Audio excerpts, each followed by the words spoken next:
शिराळ्याच्या नागपंचमी उत्सवासाठी यंदा 41 ठिकाणी जिवंत नागाच्या दर्शनाला परवानगी. ग्रामस्थांमध्ये आनंदाचे वातावरण. जगप्रसिद्ध आणि ऐतिहासिक परंपरा लाभलेल्या सांगली जिल्ह्यातील 32 शिराळा येथील नागपंचमी उत्सवासाठी यंदा केंद्र आणि राज्य सरकारच्या माध्यमातून 41 ठिकाणी जिवंत नाग दाखवण्यास आणि पूजनास परवानगी देण्यात आली आहे. गतवर्षी 21 ठिकाणी परवानगी मिळाली होती, त्यात यंदा वाढ होऊन 41 ठिकाणी ही मंजुरी मिळाल्याने शिराळकर आणि भाविकांमध्ये अत्यंत आनंदाचे वातावरण पसरले आहे. शैक्षणिक व सर्पसंवर्धनाच्या जनजागृतीसाठी निर्णय पर्यावरण वन व हवामान बदल मंत्रालयाच्या वन्यजीव विभागाने घालून दिलेल्या कडक शर्ती आणि अटीच्या अधीन राहून ही परवानगी देण्यात आली आहे. यामागील मुख्य उद्देश म्हणजे निसर्गचक्रातील नागांचे महत्त्व नागरिकांना पटवून देणे, सर्पसंवर्धनाविषयीचे पारंपरिक ज्ञान पुढच्या पिढीपर्यंत पोहोचवणे आणि शैक्षणिक जनजागृती करणे हा आहे.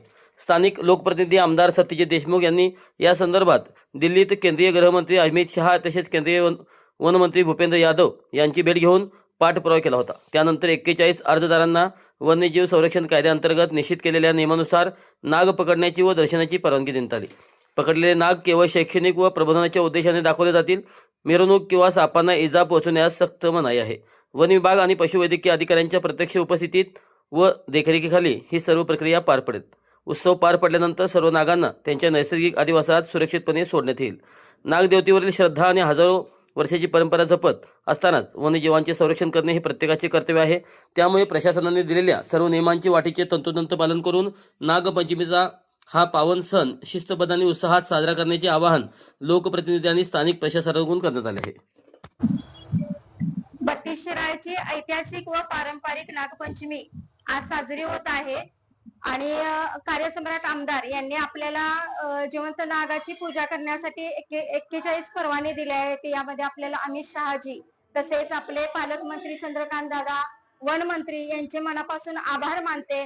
तसेच लाडक्या बहिणी आदल्या दिवशी नागपंचमीच्या आदल्या दिवशी लाडक्या भावाची नागाची धार्मिक पद्धतीने पूजा करते आणि या पूजेचं कुठेतरी चांगलं स्वरूप आलंय असं मला वाटतंय की तिला त्या लाडक्या बहिणीला जिवंत नागाची पूजा करण्याची संधी या आम्हाला लाडक्या भावानी आमदारांनी दिलेली आहे. त्याबद्दल सर्वांचे मी आभार मानते.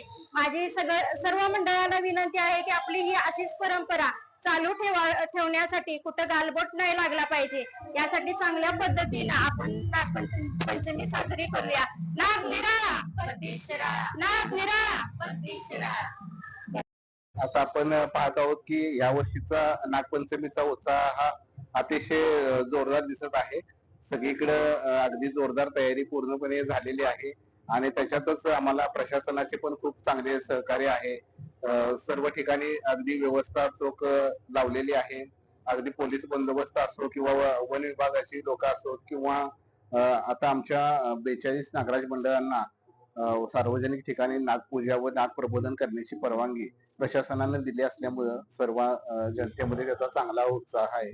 आणि मी या वर्षी एक असं आव्हान करू इच्छितो की आपल्याला प्रशासनाने दिलेली परवानगी ही नाग प्रबोधनासाठी, नाग आपला शेतकऱ्यांचा मित्र कसा आहे यासाठी दिलेली आहे. तर यामध्ये काही लोक अतिरेक करून ही परवानगी परत धोक्यात येऊ नये यासाठी सर्वांनी काळजी घ्यायची आणि आरोग्य विभागाच्या वतीने सुद्धा चांगली सोय करण्यात आलेली आहे. अगदी 600 लसी आपल्याकडे उपजिल्हा रुग्णालय शिराळामध्ये उपलब्ध आहेत. आपल्याकडे अँब्युलन्सच्या सोयी प्रत्येक ठिकाणी केलेली आहे. आरोग्य पथके 7 ते 8 ठिकाणी आरोग्य पथके तैनात केलेली आहेत. सर्व व्यवस्था अगदी चांगली आहे आणि लोकांच्या मध्ये उत्साह सुद्धा खूप चांगला आहे. आणि या वर्षी गर्दी जास्त होण्याची शक्यता आम्हाला सर्वांना शिराळकरांना पण वाटत आहे आणि ही परंपरा अशीच आमची पुढे चालू राहावी आणि याबद्दल प्रयत्न केलेले आमचे कार्यसम्राट आमदार व सर्व लोकांचे आम्ही मनापासून आभारी आहोत. धन्यवाद.